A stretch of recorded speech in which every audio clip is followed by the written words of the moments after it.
ទូរស័ព្ទមើលផ្លូវឲ្យហើយសិន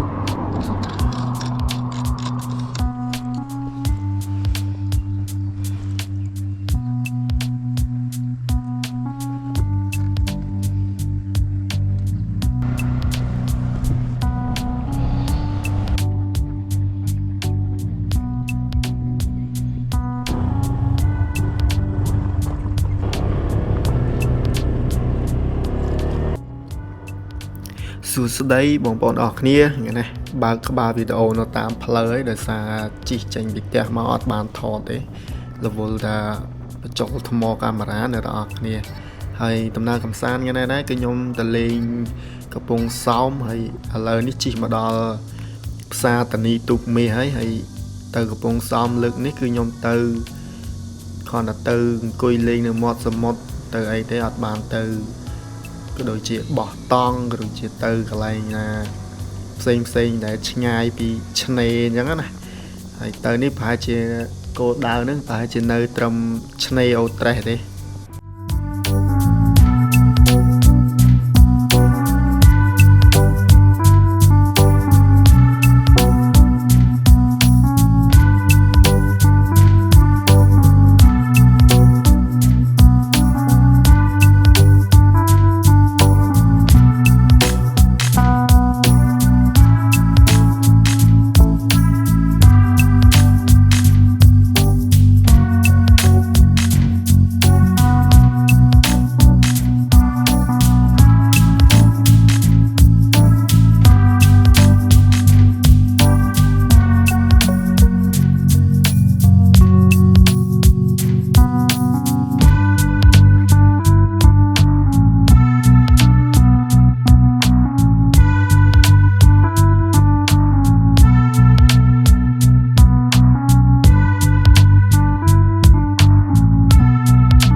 បន្ទាប់ពីជិះមកសតោសមកឥឡូវនេះខ្ញុំបានមកដល់ផ្លូវជាតិលេខ3ហើយអ្នកនរអគ្នាហើយផ្លូវនេះដែរគឺឡើងមកចំនៅផ្សារឈូកហើយផ្លូវកាត់នេះដែរខ្ញុំមើលតាម map ទេអត់ដឹងថាចេញពីណាទៅណាទេដឹងតែមកដល់នេះគឺបុកផ្សារឈូកទ្រាំជិះមកដល់ផ្សារឈូកគឺម៉ោង10បាត់ហើយអ្នកនរអគ្នាដោយសារគម្រោងហ្នឹងចង់ចេញមកពីព្រឹកដែរដោយសារថាមានការងារកប៉ិកប៉ុកត្រូវធ្វើនៅផ្ទះហើយអញ្ចឹងណាឥឡូវម៉ោង10ហើយបាយក៏ខ្ញុំបានហូបពីផ្ទះមកហើយដែរអញ្ចឹងអត់ទាន់ហេវទេ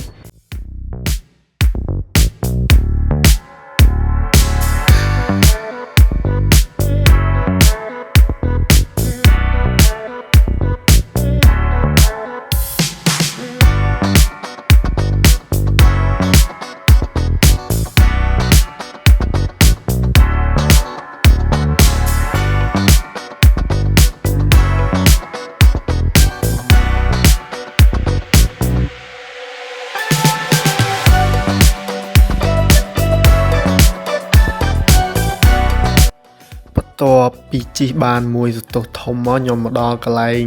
គេលក់ដូងហ្នឹងអ្នកនរគ្នាហួសយាម៉ៅមកខ្ទង់ 5-6 គីឡូដែរហ្នឹងក៏ក្តៅពេកឈប់មើលរដូងម្នាក់មួយសិនហើយអង្គុយរឹងឲ្យបាត់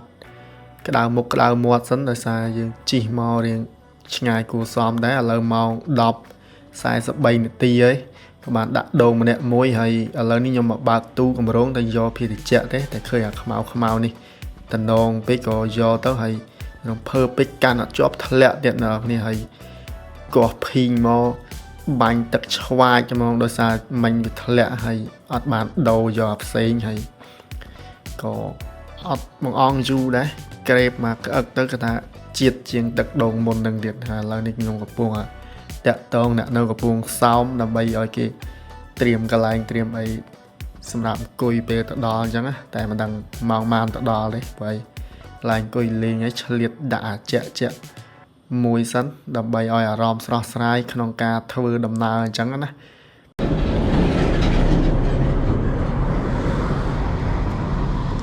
សម្រាប់បានមួយសន្ទុះធំដែរមុនហ្នឹងឥឡូវដល់ម៉ោងចេញដំណើរទៅទៀតហើយបើដីមើលក្នុង map នោះគឺនៅសល់100ជាងគីឡូទៀតហើយជិះ2ម៉ោងទៀតបានទៅដល់តែជាក់ស្ដែងមិនដឹងថាជិះប្រហែលម៉ោងទេបានទៅដល់បើខ្ញុំជិះលេងឈៀលមើលទេសភាពឯអ្នកនរគ្នាអត់ហ៊ានជិះលឿនអត់និយាយទៅអត់បខំបញ្ញាប់តាណានេះគឺជិះល្មមតាមដែលអាចធ្វើទៅបានអញ្ចឹងណាម៉ោងបានដល់ក៏ដល់ទៅព្រោះឯងអត់បញ្ញាប់ដែរទេ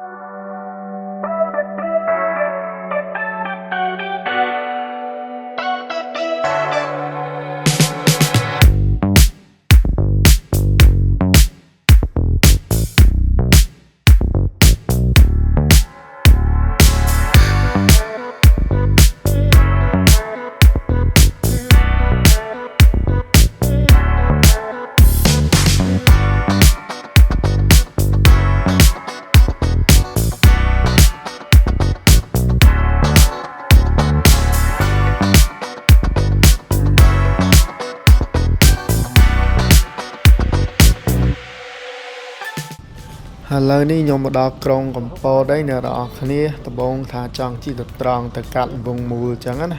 តែដោយសារខ្ជិលដោយសារតែធ្លាប់ឃើញធ្លាប់ជិះកាត់ហើយក៏ជិះផ្លូវវាងទៅ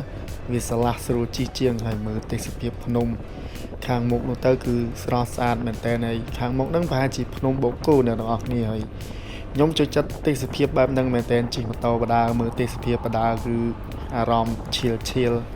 សบายអញ្ចឹងណា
បន្ទាប់ពីជិះមកសន្ទុះធំមកឥឡូវនេះខ្ញុំមកដល់ផ្លូវដែលមានរសជាតិឈ្ងុយឆ្ងាញ់ហើយអ្នកទាំងអស់គ្នានេះគឺជាផ្លូវលបឿនយឺតហើយផ្លូវនេះដែរគឺខ្ញុំមកសាមុនដូចជា3ឆ្នាំមុនឃើញនៅអញ្ចឹងហើយឥឡូវនេះក៏នៅតែអញ្ចឹងដែរអ្នកគ្នាគាត់ថាគេរៀងឈូសឲ្យវារៀងរៀបជាងមុនណាប៉ុន្តែវាអាលក្ខពិបាកជិះដូចតែមុនដែរទេហើយប៉ុន្តែមើលទៅទេសភាពនៅភ្នំបូកគោគាត់ថាខៀវស្ងាត់ស្អាតមែនតើហើយអាកាសធាតុនៅពេលនេះដែរគឺមេឃវារៀងសតុំមានថាចំណូលខ្យល់មករំភើយដែរអញ្ចឹងណាបិទតែផ្លូវរៀងលលាក់បន្តិចមែនប៉ុន្តែរៀងតិចស្រស់ស្រាយគួរឲ្យធ្វើដំណើរ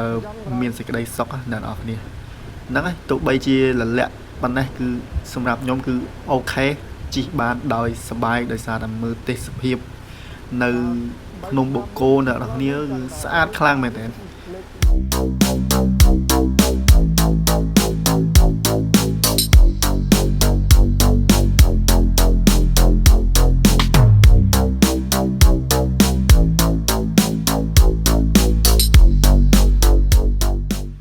្ទាប់ពីជិះម៉ូតូនៅលើផ្លូវដែលមានរសជាតិឈ្ងុយឆ្ងាញ់បានមួយសន្ទុះមកខ្ញុំក៏ឈប់លុបមុខលុបមាត់តិចសិនដោយសារតែមុនហ្នឹងគឺហុយខ្លាំងមែនតើដោយសារឡានធំបើកគឺវាជះចំហុយមកគឺ ពេញមុខពេញមាត់តែម្ដងហើយមកមើលទេសភាពខាងក្រោយនេះគឺថាកប់សេរីមកអ្នកទាំងអស់គ្នាគឺស្អាតខ្លាំងមែនតើហើយគាត់ជួនអីមកសតុះមកគឺមានរថភ្លើងដឹកប្រេងមកឲ្យទស្សនាយ៉ាងវែងមែនតើហើយនេះជាលើកទី1ហើយដែលខ្ញុំឃើញរថភ្លើងដឹកប្រេងហ៎ដែលជាប់មាត់ទៀតដែលមានវែងស្អាតបែបហ្នឹងគឺធ្លាប់តែឃើញពីចម្ងាយឬក៏ចកាអីឮតែសលេងហើយបើសិនជាឃើញក៏ឃើញខ្លីជាងនឹងដែរតែនេះអូវែងរបស់គេមែននេះបានគេហៅថាទេសភ្លើងមែនតែនអ្នកនរគ្នាតោះយើងទៅមុខទៀតម៉ោង12 4-10នាទីទៅខ្វះ60គីឡូជាងទៀតបាទដល់កំពង់សោមតោះអ្នកទាំងអស់គ្នាតាមដានទស្សនាវីដេអូនឹងបន្តទៀតហើយឥឡូវនេះខ្ញុំកំពុងតែចេញដំណើរទៅមុខទៀតហើយនៅលើដងផ្លូវដែលមានរសជាតិឈ្ងុយឆ្ងាញ់ត្រជាក់ចិត្តហ្នឹងហើយទ្រាំតែផុតហ្នឹងគឺនៅសល់ដី17គីឡូទៀតផុតហើយចាំមើលតែផុតផ្លូវហ្នឹងពិនិត្យមើលម៉ូតូម្ដងតើមានអាការៈខុសប្លែកបែបណាទៀត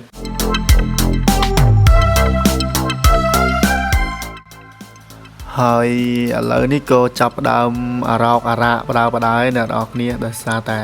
ជើងដែលខ្ញុំចាប់ទូរស័ព្ទដាក់ទុកមើល map ហ្នឹងឥឡូវនេះវាបានលលងខ្ចៅអស់ហើយអ្នកនរគ្នាដោយសារវាលលាក់ពេកវាអត់អាចស៊ូនឹងផ្លូវនឹងបានទៀតទេទឹកវាចឹង6គីឡូទៀតបានផុត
ឥឡូវនេះខ្ញុំបានឆ្លងផុតផ្លូវអាលាក់នឹងដោយជោគជ័យហើយឥឡូវនេះហេវបាយហើយ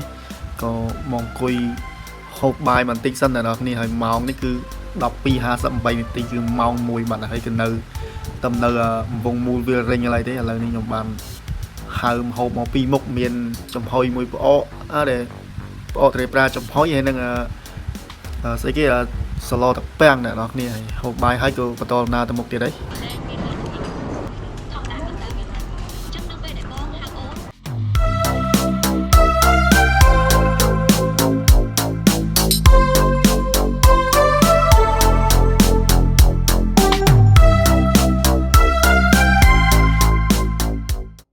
បន្ទាប់ពីខ្ញុំ2នាក់ហូបបាយហើយឥឡូវដល់វគ្គម៉ូតូម្ដងហើយអ្នកនរគ្នាដោយសារតែម៉ូតូតាមពីព្រឹកមកគឺ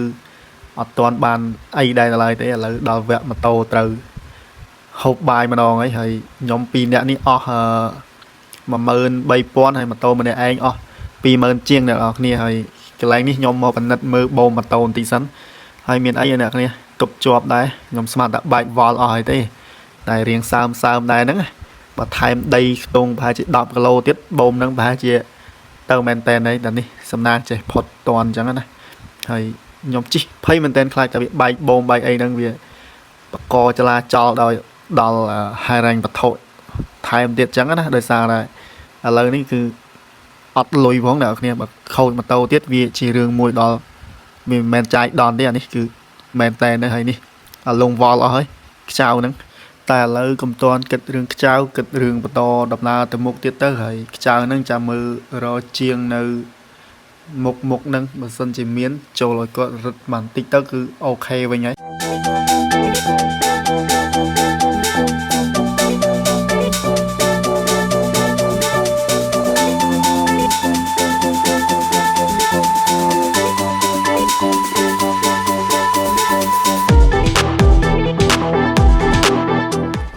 ឥឡូវនេះខ្ញុំឲ្យជាងរឹតជើងចាប់ទូរស័ព្ទខ្ញុំហើយអរគុណជាងខ្លាំងមែនតើដែលគាត់រឹតឲ្យគឺគាត់អត់យកលុយទេគឺគាត់ free ជូនតែម្ដង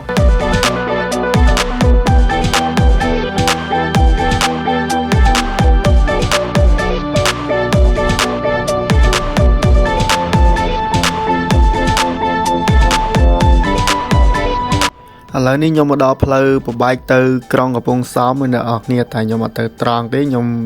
បត់មកឆ្វេងដៃជិះតាមពលានយន្តហោះដើម្បីឆាប់ដល់សមុទ្រឆាប់បានឃើញទឹកសមុទ្រចឹងណា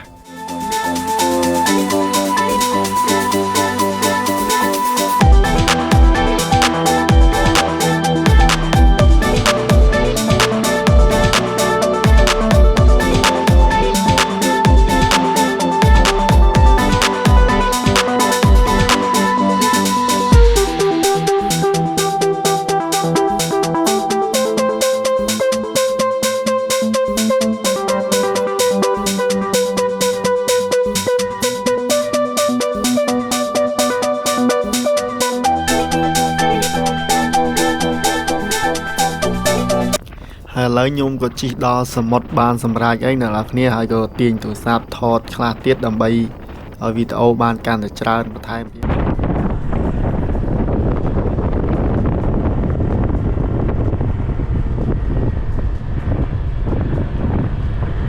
ហើយឥឡូវនេះខ្ញុំមកដល់រូបសំណាក់បឋមតាមស្បែកអ្នកជាលើកទី2អ្នកនរគ្នាឲ្យមើលលើកនេះគេនៅជួសជុលនៅឡើយទេហ៎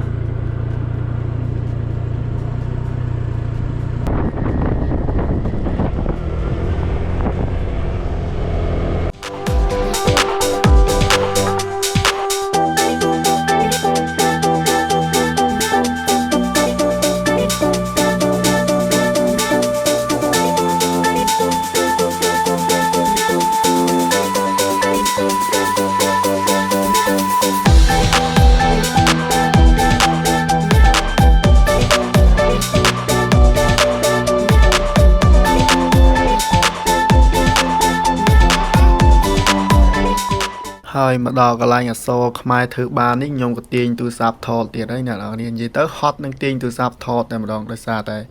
នេះជាការចូលចិត្តអញ្ចឹងណាអញ្ចឹងថតរហូត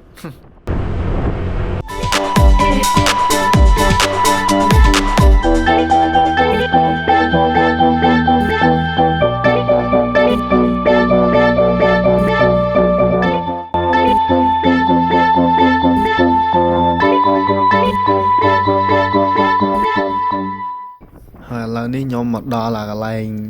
គេហៅឆ្នេរអីអ្នកគ្នាភ្លេចអស់ហើយមកជួរហ្នឹងដូចជាមានឆ្នេរអូត្រេសឆ្នេរអូឈើទាលនិងឆ្នេរដើមឈើចាំស្នេហ៍ក៏ប៉ុន្តែខ្ញុំអត់ច្បាស់ថាកន្លែងណាទេហើយនេះភ្លេចពិនិត្យមើលជើងទូរស័ព្ទនេះគឺវាបានដល់លងភាសាទៀតហើយពីមុនខំបន្ទោសថាដោយសារតែផ្លូវវាលាក់បាទលងហើយជិះផ្លូវជាតិទៅក៏នៅតែលងដែរអញ្ចឹងបានន័យថាមកវាខូចហើយមើលទៅបានជាចាប់លេងទៅអញ្ចឹងឥឡូវខ្ញុំកំពុងតែជិះរ៉រមើលហើយអត់ទាន់ដឹងថាខូដៅហ្នឹងនៅតាណាអីតណៃទេដោយសារតែណាត់អ្នកនៅនឹងម្នាក់អ្នកនរគ្នាមកជុំគ្នានៅនឹងអញ្ចឹងណា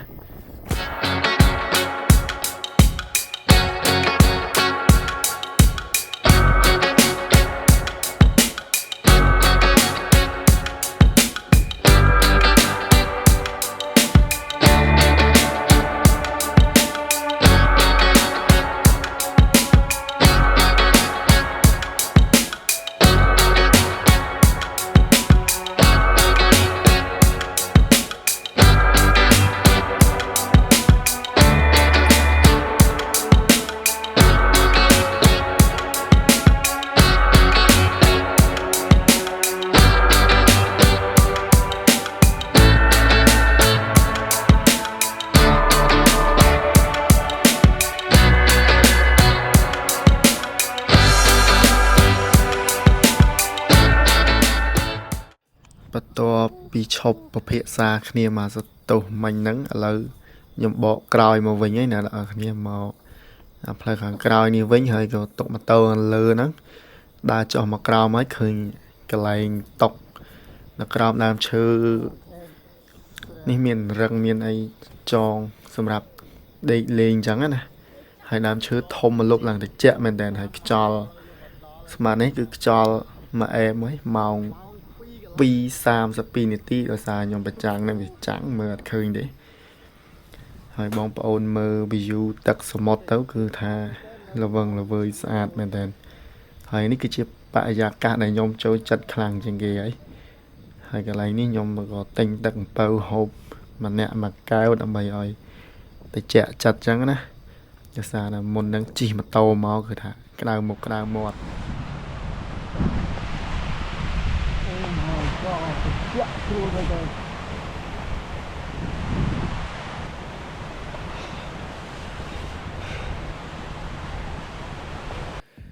ឥឡូវនេះដល់វគ្គខ្ញុំលេងទឹកម្ដងហើយអ្នកនរគ្នាដោយសារមុននឹង